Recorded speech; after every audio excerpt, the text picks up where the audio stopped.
In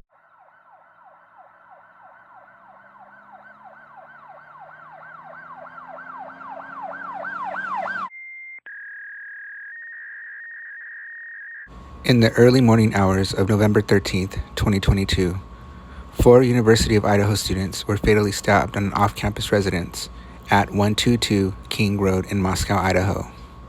On December 30th, suspect Brian Christopher Koberger was arrested in Monroe County, Pennsylvania, on 4 counts of first-degree murder and 1 count of felony burglary. Prosecutors are seeking the death penalty. A jury trial is currently scheduled to begin on August 11th, 2025 in Boise, Idaho. The situation is sad in itself. I feel bad for all parties involved. I really don't think that Brian did this based off of many things. But the main reason why is because of the roommates that survived these brutal attacks. Now, I know there's a lot of people who want to root for Dylan and Bethany, but I'm sorry. There's just no way. I've sat here and I thought about every excuse you could possibly have for not calling the cops for 7 hours.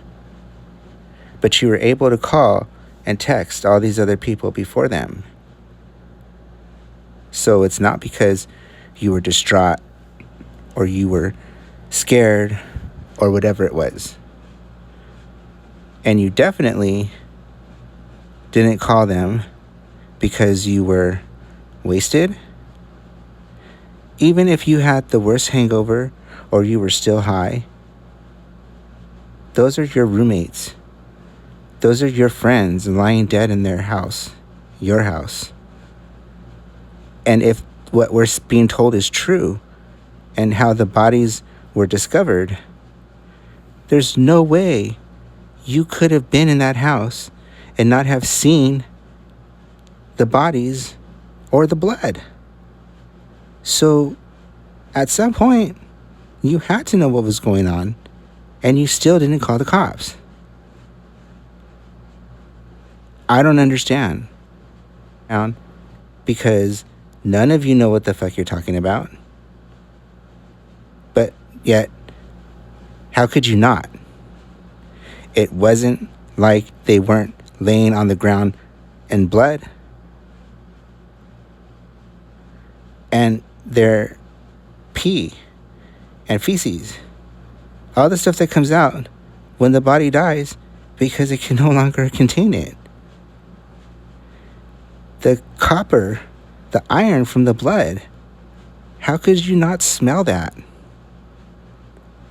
And this is after you heard Xana crying, you heard someone saying that they're there to help, and when you actually saw the alleged person in the kitchen with your very own eyes, yet you didn't call the cops then either. When you ran to Bethany's room that morning, you didn't see anything? You didn't maybe trip on the blood that was everywhere? Or slip? I don't know.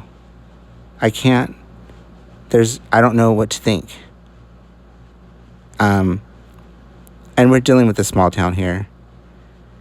So let's be real. There's going to be cover-ups. Of course there's going to be cover-ups. I know. I come from a small town.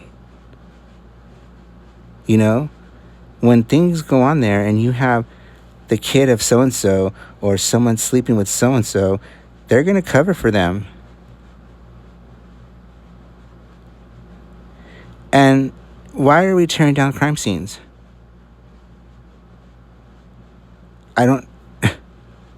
This case is fucked from the very beginning because they don't have the right person.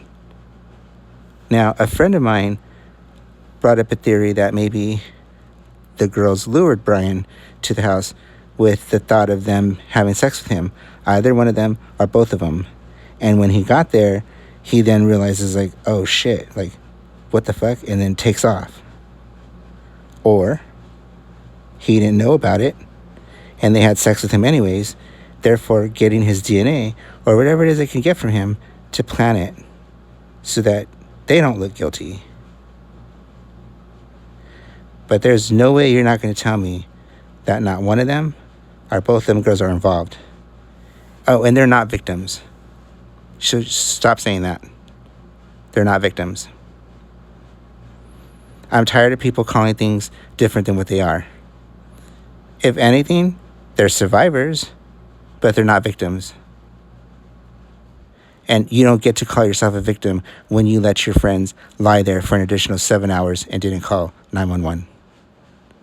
There's just no excuse. Hey everybody, it's just me with some notes that I wanted to leave for you guys at the end of this video.